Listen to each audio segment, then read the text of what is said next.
Sushri Maharaj. I'm giving all the praise to Sri Maharaj Ji for coming up with this brilliant sequence that gives knowledge in such a logical and methodical manner. And the very first talk in this series is about understanding the importance of something we have been given, something which is very rare. It's one of the rarest gifts, and that gift is the human form of life. I have some verses from Radha Govind Geet, and if you could please project them, Sohini, I sent them to you.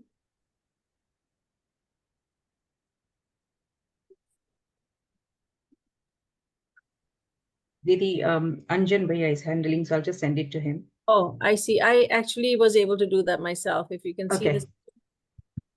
Yes. Are you able to see the screen? Yes. So I shall sing them. I know that we cannot do a proper satsang on Zoom. But if you could go over the meaning of these verses, they have to do with the importance, understanding the importance of the precious human birth. Radhe Radhe Govind Govind Radhe Radhe Radhe Govind Govind Radhe अगणित जन्म तो गोविंद राधे जग में गमाया यह तनु ना गमा दे हरि को ना भूलो मन गोविंद राधे हरि को ना भूलो मन गोविंद राधे नर तनु सुर दुर्लभ ना गमा दे पुण्य पुंज हरि कृपा गोविंद राधे पुण्य पुंज हरि कृपा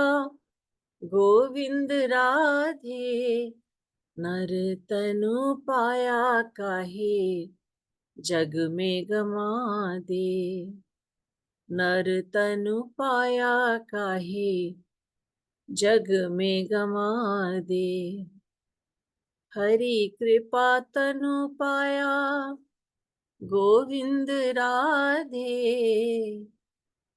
हरि कृपा तनु पाया Govind Radhe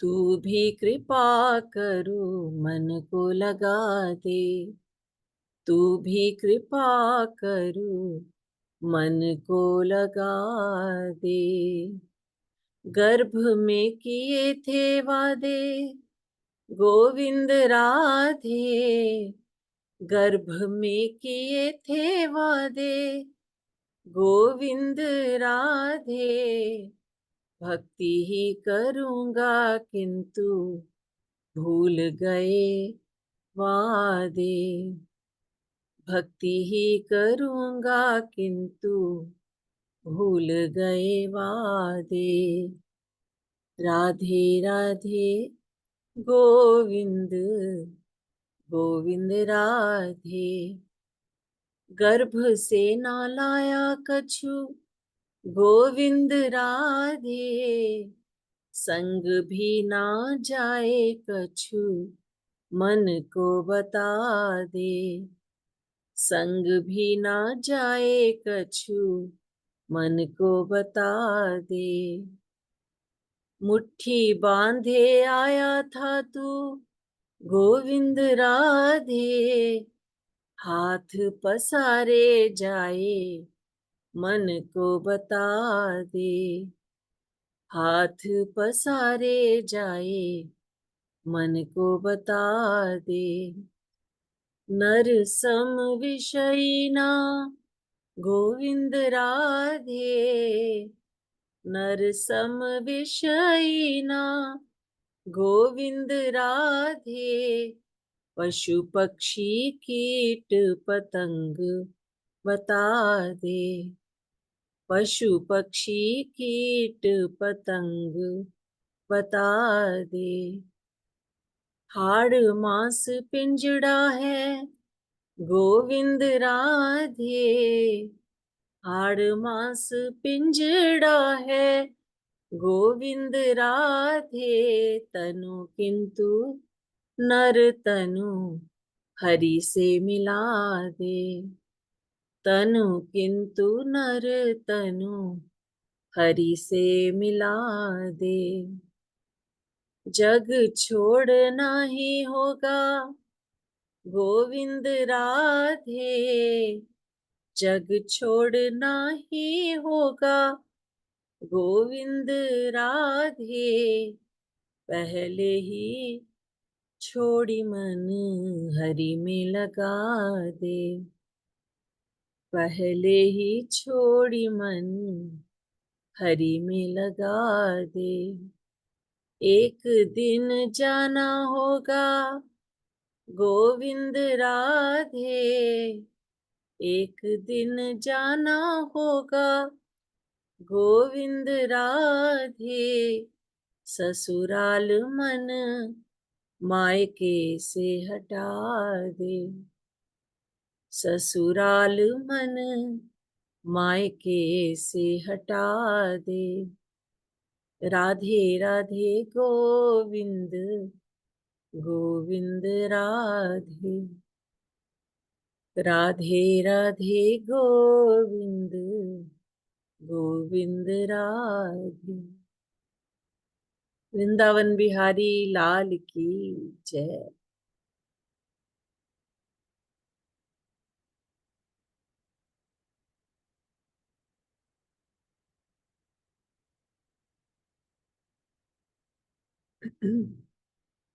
As we embark on the spiritual journey, the very first thing to understand and appreciate is that we have been given a precious gift.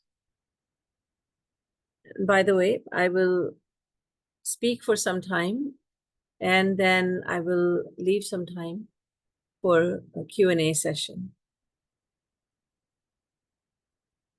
So the very first thing to do for a spiritual aspirant is to truly understand and appreciate, as I was saying, the importance of something that we generally take for granted, and that is the human form of life. We must keep in mind that Srishtikarta, the creator Brahma, the creative energy of God, Brahma, has created 8,400,000 different types of bodies. And these are all living creatures. These are various types of trees, flora and fauna, various types of insects, birds, animals. And one of those 8.4 million forms of life is the human form of life. And in these 8,400,000 species of life, it's interesting to know that even the Devtas from the celestial abode, from Swargalok, they are also one of the 8.4 million species. We have been born in every possible form, uncountable times. And every time we receive the human form of life, we become extremely fortunate, the most fortunate. God smiles upon us, and looking at our actions of the past and using his power of mercy, he gives us the fruits of the devotion that we have practiced, performed in previous lives, and all the good things we have done. He gives us the fruits of those actions, and we are then blessed with the human form of life. There is a great difference between humans and other creatures. There was a saint who lived in India. His name was Bhartrihari. His story is very interesting in that he was once a king and he was caught up in his life. He had a queen whom he loved very much. And one day, in order to please his queen, he gave her a very precious necklace. The queen, unfortunately, did not return the affections of her husband because her mind was attached to the army commander. So the king is deeply attached to his wife, the queen. The queen is attached to the commander. The commander is attached to a dancing girl. He did not return the affections of the queen. He was attached to a dancing girl. And the dancing girl was very attached. She loved the king very much, without his knowledge, of course. So when the king gave the necklace to his queen, she gave it to the commander, who gave it to the dancing girl, who gave it to the king. The king said, "What is this? Where did you get this from?" The dancing girl was very afraid. And he said, "Don't be afraid. I just want to know where you got this from." So she said, "The commander of the army." And then the commander said, "The queen gave it to me." So everything was brought into light. And the king became very disillusioned with everything. And he said, "Dhikkar hai. Shame on all four of us," he said. "Shame on us." And he became completely detached from his life as he knew it. And he renounced the comforts and luxuries of a life in palace, and he lived like a mendicant. And then he attained God realization. He was named Bhartrihari. Bhartrihari says, "Ahara nidra bhayamaithunancha samanyame tat pashubhir naranam ज्ञानम हि तेषामधिको विशेषो ज्ञानेन हीनाः पशुभिः समानाः." Bhartrihari ji says, when it comes to eating, sleeping, hearing, and mating, humans and other creatures are absolutely the same. There's no difference. But there is something that sets humans apart, and that is jnanam, knowledge. Humans have far greater knowledge than other living creatures, with the exception of devatas, the celestial beings. But we humans have much greater knowledge than plants and trees, and insects, birds, and animals. Sri Maharaji points out that while Bhartrihari says that humans and animals are equal in 4 aspects of life, eating, sleeping, fearing, and mating, yet the fact is that animals are much better than humans in all these 4 aspects. Quite often, we humans live in order to eat, whereas other creatures eat in order to live. We sleep whenever we feel like it. We sleep as much or as little as we feel like it. And animals are much better than us, even in the aspect of sleeping. When it comes to fearing, we are filled with fears, but animals and other creatures are relatively fearless. When it comes to the 4th aspect of life, satisfying the lower instincts, there are animals and such creatures that mate only once a year, whereas humans are running after pleasures of the senses all lifelong. So Sri Maharaji says humans are worse than animals in these 4 aspects. But what redeems us is the great knowledge that we have been given. We have a mind which is far more advanced than the minds of other living creatures. We are able to think about God. We're able to think about how our mind works. We're able to think about how to control the mind. We're able to think about intangible concepts, truth, knowledge, beauty.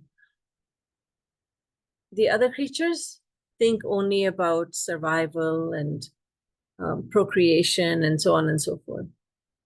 So we are the most blessed children of God. And the Ramayana says that God has all different types of children. Bhagwan himself says, God himself says, Sab mohi priya, sab mam upjaye. Sab mohi priya, sab mam upjaye. Sab te adhik manuj mohi bhaye. So in the words of God, recorded in the Ramayana, God says, all living creatures are my children, but of all my children, I love human children the most. We were given this great intellect, more advanced mind, and an amazing intellect so that we may fulfill the most glorious aim of life, the only aim of life, the only aim of human life, which is to know God and to love God and to attain God. This can be done only in the human form of life and in no other form of life. Even Devatas in celestial abode, in the Swargalok, they look upon humans with envy. They envy us because we belong to what is called Karma Yoni, whereas they belong, just like animals, insects, and other living creatures, even the great Devatas like Indra, Varun, Kuber, they belong to what is called Bhog Yoni, which means that just like animals, insects, birds, plants, and trees, even the Devatas, the celestial gods, celestial beings, they are reaping the consequences of the actions they have performed in previous lives. But in their present lives, they are not able to perform actions that will bear fruit in the future. They cannot perform karma. Karma, or some people call it karma, in the Western pronunciation would be karma. So I will just go with the authentic pronunciation, karma. Karma means an action that bears fruit. So they cannot perform karma, they just perform actions. But we humans, we are able to perform karma.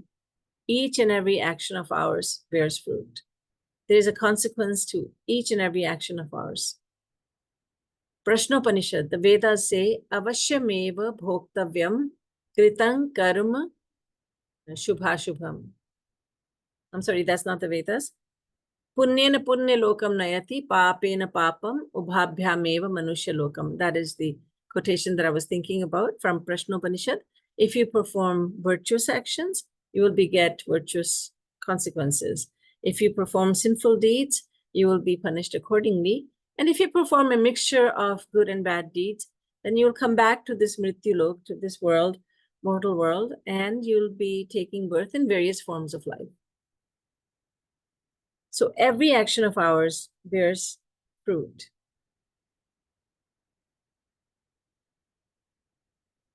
And mind you, in the eyes of God, action means thoughts. Our thoughts are our actions.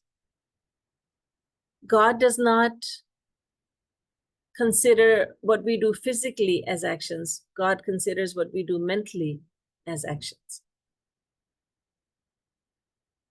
If we have thought about hurting someone, but we haven't actually gone and done that, God has taken note of that. You have hurt someone in your mind. You have insulted someone in your mind, and I will consider that to be an action. And in fact, our mind is the performer of all our actions. So our thoughts are our actions, and every action has a reaction.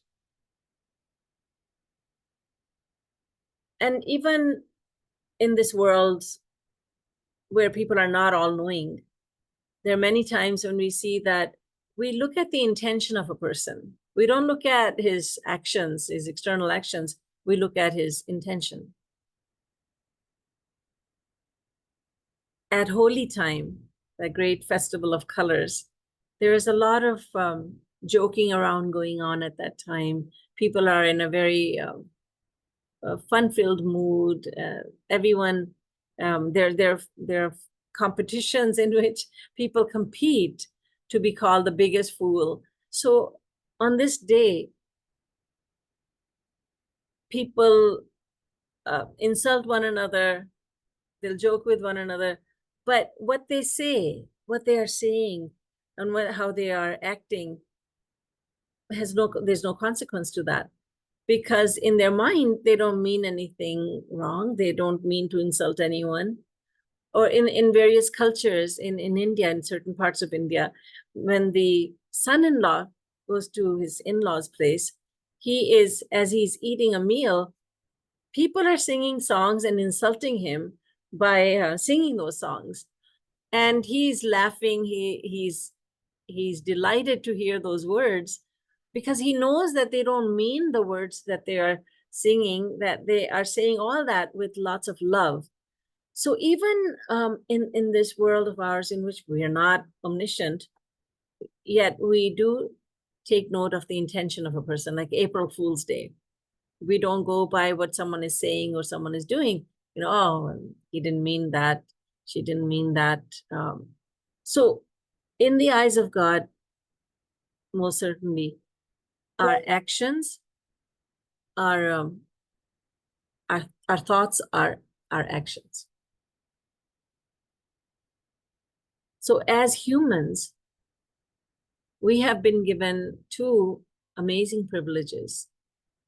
First one is that we have far greater knowledge, a superior intellect than the intellect of other living creatures. But Devtas from Swarg, from the celestial abode, their knowledge is formidable. Their knowledge is something that we cannot hope to match in this life. They have tremendous amounts of knowledge. But then there's a second privilege that we have been given that even Devtas do not have, and that is the right to perform fruit-yielding actions. These are the two privileges we've been given as humans. So every other form of life, every other creature wishes to be born a human. Every other creature wants to be a human. Because it's only when we receive the human form of life that we can know God, we can love God, and thereby attain God. We can truly work towards reaching the purpose of life only when we are given this human body.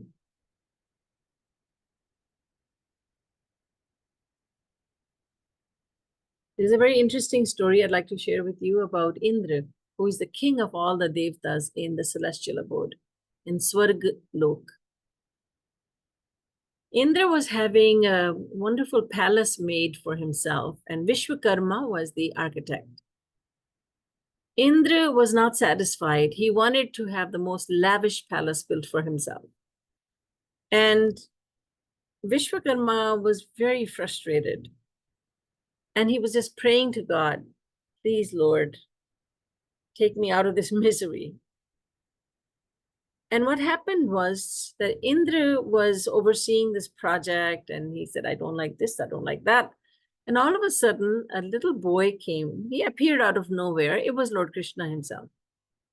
The little boy said to Indra, Maharaj, Lord, this palace you're having built, no other Indra before you has ever had a palace like this built for himself. Bravo. Indra said, what did you say, little boy? No other Indra had, what do you mean no other Indra? I am the one and only Indra. No, Maharaj. Indra is a seat, like the seat of a president or a prime minister. So there have been countless Indras who have gone before you, and there will be countless after you. You're occupying this seat for limited time. So Indra's head was now spinning. And all of a sudden, he looked down and he saw a huge lineup of little ants. And he said, what is this? And the boy said, These are ants. I can see that. Where did they come from? What is the meaning? Why are they all here? All of a sudden.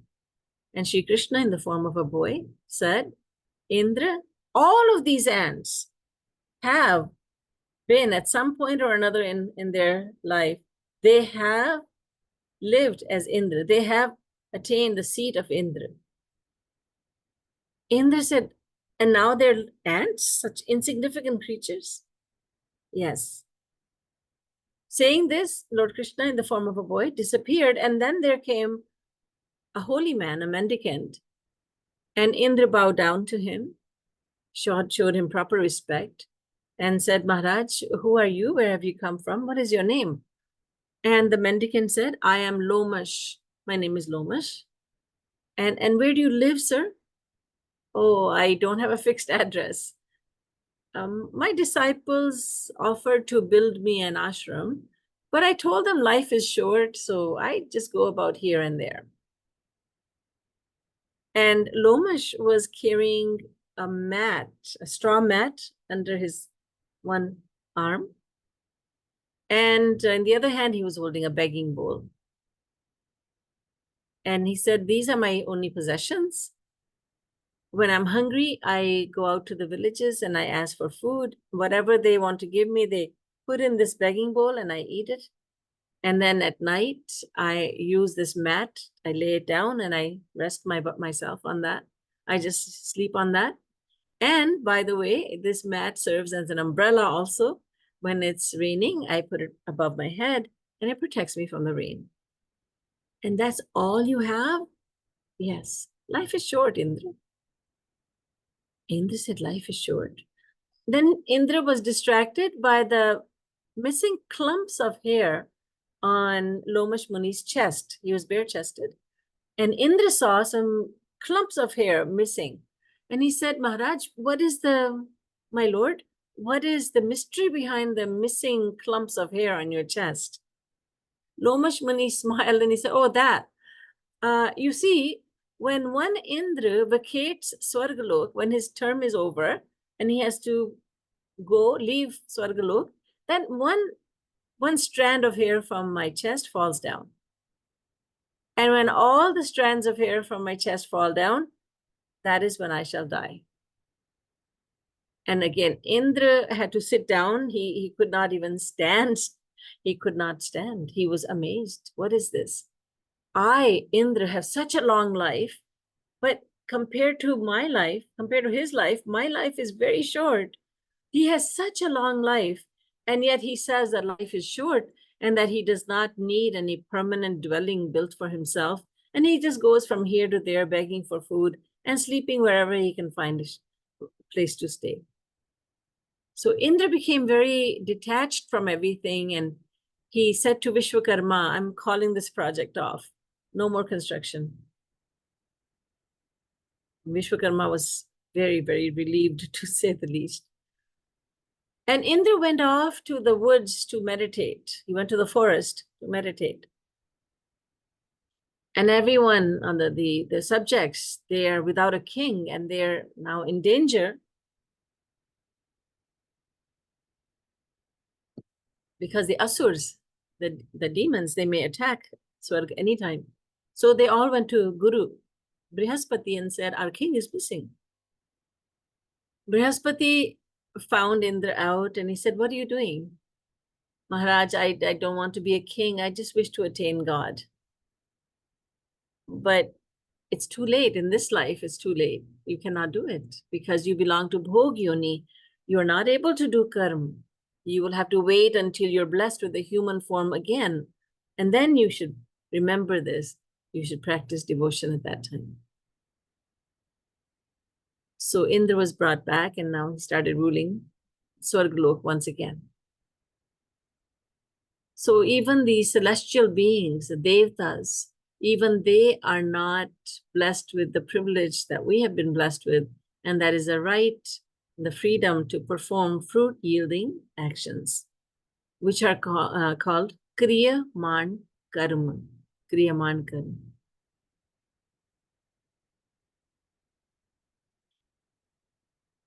So now these two privileges are just amazing privileges. But there is something very wrong with the human form of life. There's a drawback, which is that this life may be taken away any moment. We think that we have a long, long life to live. We make our plans, but God has his plans. There was a rich man. He was a very good businessman, and he was thinking, how do I make more profit? How do I make more profit? He was addicted to making more profit. He was very greedy. And he was just thinking all day long about how to make profit. And all of a sudden, God sent Yamraj, the angel of death. Yamraj said, come with me. The rich man said, wait. No, there's no time to wait. He had to leave. Those of you who know Hindi will appreciate this. Seth ji ko, one of Sri Maharajji's poetry. Seth ji ko fikr thi, ek ek ko 10-10 कीजिए. सेठ जी को फिक्र थी कि एक एक को 10-10 कीजिए. मौत आ पहुंची, हजरत जान वापस दीजिए. We make our plans. In the next 5 years, in the next 10 years, I'll do devotion just now, tomorrow, next week, next month, next year, next lifetime. Because we think we have a long, long life to live. But death can come at any moment. This is why there was a saint by the name Narayan. He said, "Do baatan ko bhuli mat jo chahasi kalyan, Narayan ik maut ko dujo Shri Bhagwan." Do not forget God. Do not forget death, first of all. And then secondly, do not forget God if you wish to uplift yourself. But Maharaj, why do you say death first and God second? Shouldn't God always come first? He said, yes. But even if you think that God is important and you will practice devotion to God, you have every intention of doing it, unless you keep death in your mind, you're going to think, I'll do it tomorrow, I'll do it tomorrow, I'll do it day after, I'll do it. You will procrastinate. You'll put off devotion for the next day. But if you keep death in mind, then you cannot procrastinate. And that's a wonderful advice for all of us, isn't it? So life is fleeting. We don't know when our last moment will be. And so wisdom lies in living each moment as if it were our last. The father of King Bhagwan Sri Ram, King Dashrath, he had so much opulence. He had so much wealth. He commanded so much respect. He had so much physical strength. He could lay claim to half of Indra's throne in Swargalok whenever he wanted. And his name Dashrath means, Rath means chariot, thus means 10. His chariot could travel in any one of the 10 directions, including up and down. But when he saw some gray hair, he thought, Shravana Sameep Bhaye Sit Kesa Manahu Jaratpan Asu Upadesa Nrip Chub Raj Ram Kahu Dehu Jeevan Janam Lahu Kin Lehu. This great king thought, old age is fast approaching. And now I will retire from my duties as a king. I shall give over the crown to my eldest born Ram, and I shall retire to the forest to practice devotion full time. His plan did not work because you know the story, but his intention was to give up everything he had. The royal life, life of comfort, life of luxury, life of privilege. because he wanted to attain God. He understood the importance of human form of life. He had so much with him, but he thought, no, I'm going to give it all up. I'm going to go out in search of God. So along with the privileges of the human form of life, we must keep this drawback in mind as well, and that is that death may come any moment. पानी केरा बुदबुदा असमानस की जात देखत ही छिप जाएंगे ज्यों तारा प्रभात. Our life is like a bubble that appears in water one moment only to disappear the next. Or it's like stars appear in the sky at night, but then they disappear after some time. So we must keep that in mind. In procrastination, we are not likely to procrastinate if we keep that in mind. So this is how far I'll go today. And now I want to know if you have any questions. Boliye Vrindavan Bihari Lal ki jai. Srimad Sadguru Sarkar ki jai.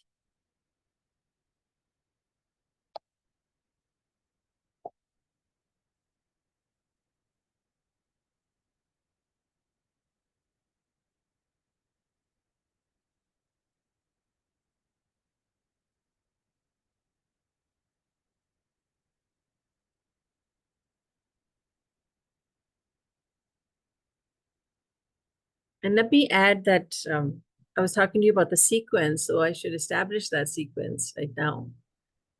So as we talk about, I spoke to you about the importance of human form of life. So now the next question that comes to the mind is, well, what is really my aim in life?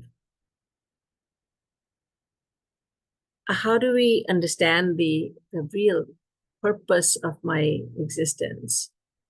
What do scriptures say about that? Yes, we can say that, God is the ultimate aim, but we are going to understand that very logically and through the help of the scriptures next time. So if you have a question, if you could please raise your hand and unmute yourself.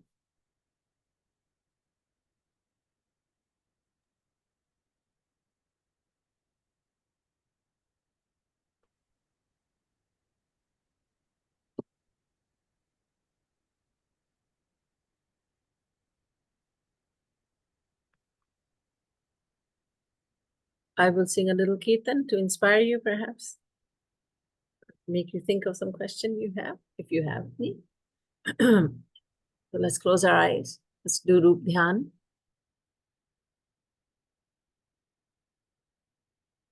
Let's do a Roop Dhyan of gratitude. Visualize Lord Krishna in front of you. You're falling at his lotus feet, and you are expressing your gratitude for giving you the best gift, the most precious gift to human life. Gopal Radhe Krishna Govind Govind Gopal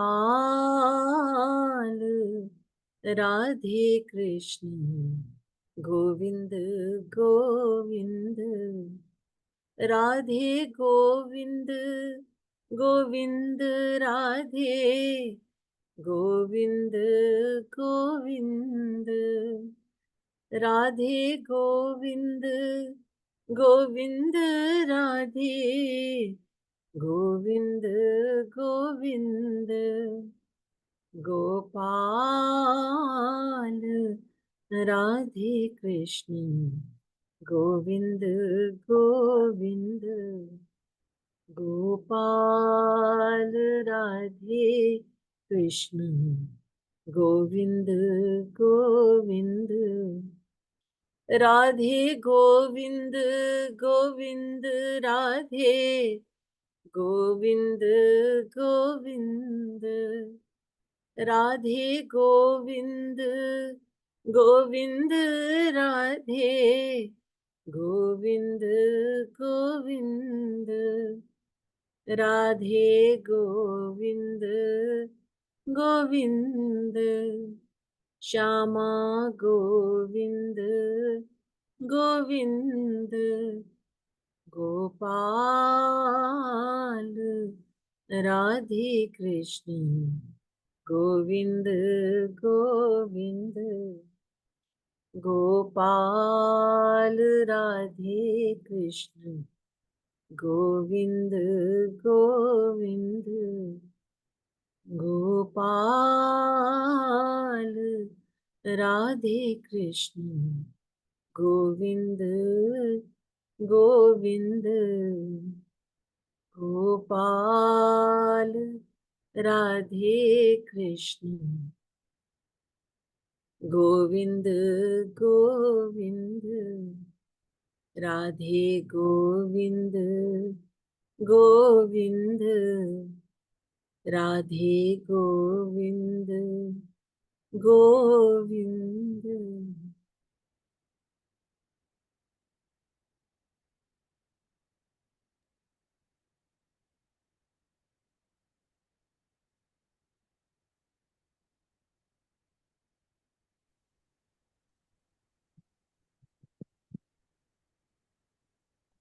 Rather, Didi, because here. Radhe Radhe Didi, just a question like how to do in the daily practice on the spiritual sadhana. So if you can just uh, highlight that. how to do daily sadhana. Yes. So sadhana means practice, and we must, an aspiring devotee must do devotion, practice devotion on a daily basis. And this practice takes two forms. One is called karma sannyas sadhana, which means that you take some time out from your daily chores, responsibilities, and obligations, and you give that time just to God and Guru, in which to meditate, to do Rup Dhyan on God and Guru, using bhajans and kirtans. And the other practice is to think about God even as you are involved in your performance of your daily chores, responsibilities, and obligations, which means that even as you're doing perhaps your job at the workplace or you're working at home, whatever you're doing, but you're getting your mind accustomed to thinking of God while you're doing that work. That God is looking on, Shri Krishna is looking on. We make him very personal. It is Shri Krishna. And he is looking on. He is watching me. He's asking me a question. He's appreciating what I'm doing. He's smiling.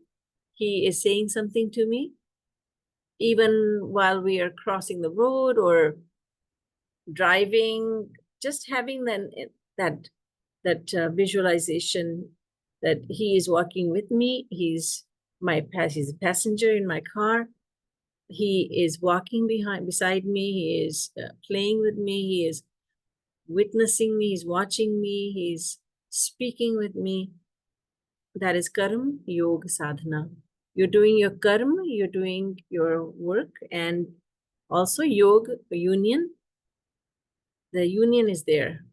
Union of the mind with God is there. And the other is karma sannyas, which is extremely important, which is to spend some time without family, friends, phone and TV and so on and so forth, gadgets, and giving that time just to go through various emotions, using bhajans and kirtans, using the devotional songs, and thinking about various pastimes of Shri Krishna and involving yourself. Our aim is to bring God into the mind, and we do that through both these practices, karma sannyas and karma yoga. Thank you, Didi. Most welcome. And I understand there may not be questions until the end of the series. But if you don't have any questions, we can conclude the session. I will continue this, I believe, in 2 weeks. Am I right? Yes. Not this next Thursday, but we'll be in December at that time. So I Correct. shall. Radhe Radhe Didi, I have one question. Yes. Sorry. Yes. So you were saying what we do mentally, which are the thoughts, they are considered as actions, the real actions by God. When you were saying Yes. that the thought itself is considered as an action. By the way, can you identify yourself? Who is asking this Yeah, question? I'm Purna. Purna, Radhe Radhe. Yes, Yeah, Purna. Radhe Radhe. So I was just asking, when our thoughts are considered as actions, when you said the thought itself is considered an action, how much ever we try to pull our thoughts and direct them towards God, to understand or to love God more and more, there is always a distraction that keeps happening, and it is pulling us back towards the materialistic things. So is there any way how we can bridge that and attain it towards the direction of God again, bring it back By again? doing, yes, we Yeah. can have mind back and discipline it, make it more disciplined by what I was just saying, by doing sadhana, by investing time in trying to control the mind. Our mind naturally goes towards the world, and it goes towards worldly things and worldly issues, worldly attachments. And so when you spend some time every day going away from those attachments and spending some time just with God, then you are training your mind to think about God. And so over a period of time, and depending on the intensity of your practice, then you'll find that you will have a more disciplined mind. It will think more about God and less about the world. So it's a matter of training the mind by doing that practice, the daily practice. Okay. There is this feeling that when we are trying to our thoughts towards God, there is also an equivalent intensification of the disturbances that is happening. So Yes. it's like a reflection. We need to overcome that. That is where I would like to seek suggestions. Yes, and I think yeah, and I thought I do understand that. What you want to say is that you want the mind to be more focused. That's what it is, right? To make it more focused, you have to give it take out time to make it focus. For instance, you're taken out 1 hour, and you are singing bhajans and kirtans. You are listening to the bhajans and kirtans, and you are trying to do Rup Dhyan. And your mind stays with Lord Krishna maybe for a couple of seconds, and then it goes to the world. And so wherever the mind goes, you make sure that you take Lord Krishna there in your mind. Krishna is there. And then it goes away somewhere else. And make sure that you keep taking Bhagwan there, take Lord Krishna there. And that is a practice you're doing. You're making an effort to think about God, and you're trying to control the mind and to make the mind listen to you rather than being controlled by the mind. You're trying to control the mind. So that is the practice, and that is the practice. You have to invest time in that practice. Then the result will happen. So the mind will be more focused. It won't go here and there so much because you have made the effort. And also not just the effort, but because you're making the effort and you're always asking, you're seeking God and Guru's grace, and the grace is side by side with your effort, and the end result is very very powerful, because you're making the effort and God and Guru are gracing you. So you'll have more focused mind. It will not run away from you so much. But it cannot happen without that daily practice. Yeah. Radhe Radhe. Radhe.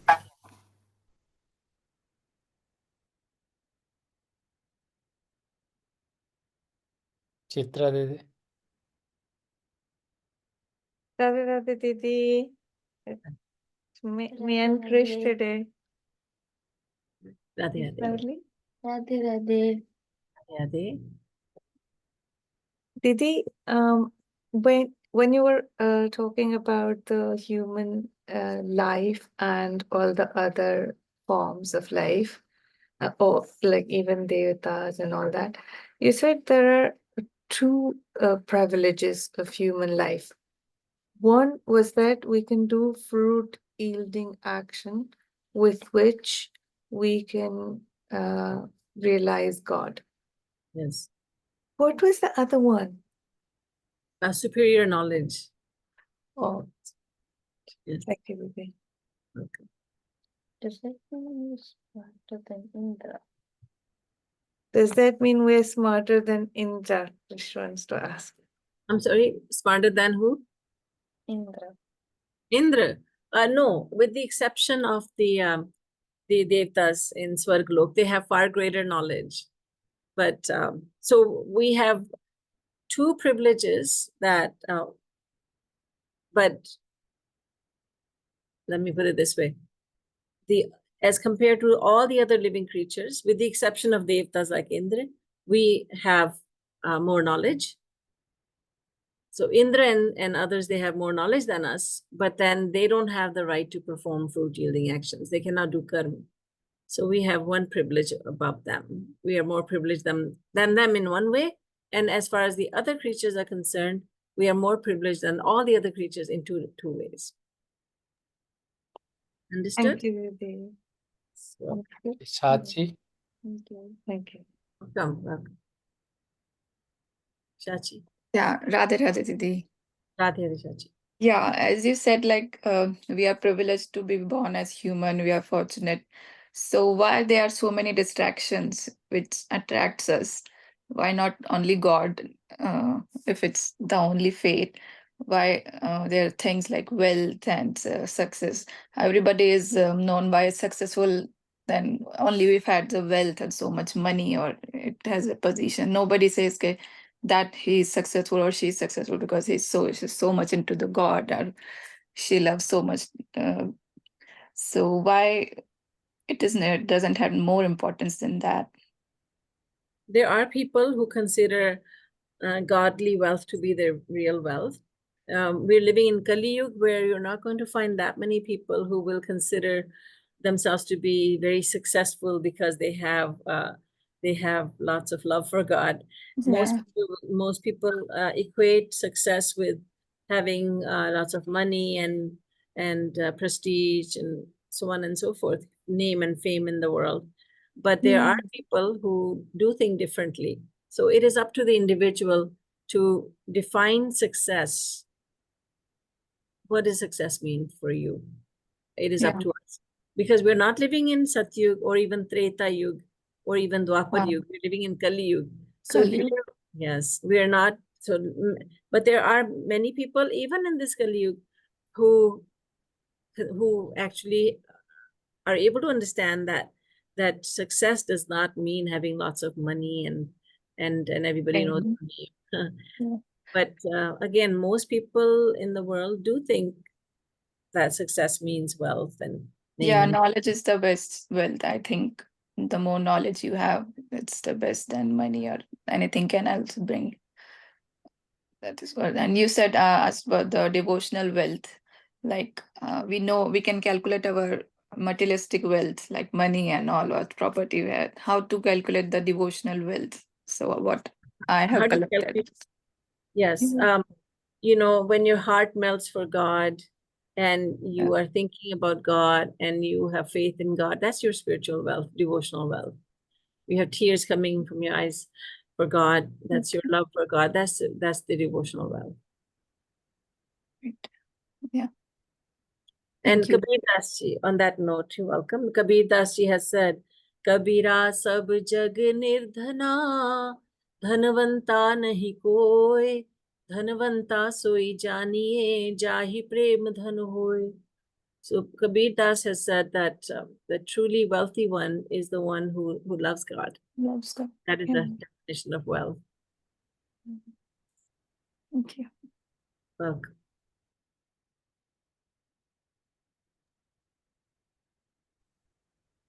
It is, if there are no Radhe more, Radhe.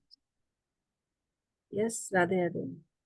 Ravi, my name is Sunny. Thank you so much for the lovely session today. And this is the first time I'm actually attending this. I see. You answered most of the questions, and sorry, I'm not able to put the camera on. I'm driving right now while I'm talking to you. That's okay.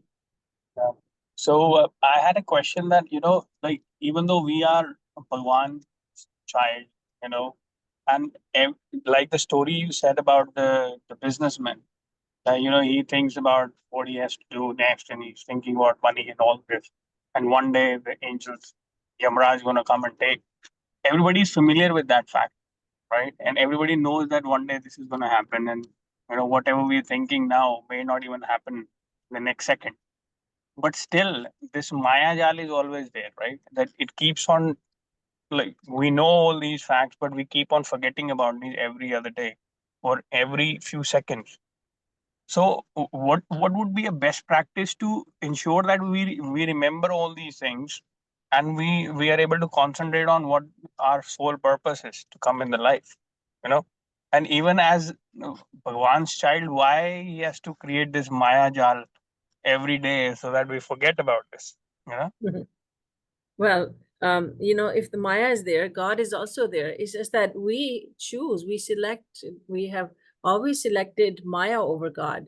So if you say Maya is there, but God is also there, why aren't we looking at God? So that's our personal choice as individuals. We have selected God over Maya. There are saints who love God and they see God everywhere. So we cannot put that blame on God. We have to put the blame on ourselves that we have always chosen Maya. We've chosen this world over God. And what is the best way to not be distracted by Maya? Again, very simple and very clear-cut method is to invest time, to spend time with God in doing devotion. By understanding, first of all, knowledge-filled devotion. First of all, understanding why I must do devotion, how I can do devotion, and then actually spending time doing devotion, loving God. Just like we got very good at thinking about the world because we spent a lot of time thinking about it. Now we need to spend a lot of time thinking about God. And so the mind will get accustomed to thinking about God. We often want the results. As humans, we desire results without doing the work. So, we want, and I'm not speaking about one person here. I mean, overall, we typically want this to happen, but how will it happen? We'll have to invest time. We'll have to spend time in, just in Hindi, we say, Mera man lagta nahi hai. My mind does not take interest in God. But then the question begs to be asked, how much time did you spend trying to get the mind to think about God? So how much practice did you put in? And say, I didn't put in the practice. So practice is everything. Making the effort is everything. God and Guru's grace is there for anyone who makes a sincere effort. And so we just need to make an effort to take out the time to think about God, to focus the mind on God. With, of course, all the necessary resources in the form of knowledge and how to do this. Daily practice is the key. So like daily practice, for example, if I talk about myself, if I'm trying to sit down for a while and trying to do a sadhana, my mind will go everywhere about my life, my work, what is my day going to be, what I need to do in next hour, and then focusedly, I would want to try and do certain things that, okay, I have to do, let's say 10 mala a day. So I would take a time out and then sit and do a 10 mala. But even though when I'm doing those 10 mala, my mind is not properly there. My mind is like going here and there and thinking about the other things. From the mukh, maybe I'm chanting the word, but my mind is not focused, So how do I understand, like you said, the more practice would make this happen. That's one of the things. But these distractions of the mind and the man is always there. You see, the problem gets solved only by constant practice. So I could keep on telling you this, but until you sit down and actually get it, when you do this, then you see the results. But again, in this series, I'm going to bring more clarification to how we should be doing that practice. That's coming up. It's a series. So I'm very excited to take you on this journey, on the series of talks, because one talk will lead to the next, and the next one will lead to the next. It's a sequence, and things will become much more clear as we go along. Okay. Right. All right. Thank Right. you. You're most Radhe welcome. Radhe Radhe, everyone. I shall see you next two Radhe Thursdays. Radhe. Radhe 5th of December. Yes. Radhe Radhe. Radhe Radhe Didi. Radhe Radhe Didi. Radhe. Radhe Radhe Radhe. Thank Radhe you. Radhe Radhe Radhe. Radhe. Very, very, very. Radhe. Radhe Radhe Gigi. Thank you very much. It was very, very enlightening. Radhe Radhe. Radhe Radhe Didi. Thank you. Radhe Radhe.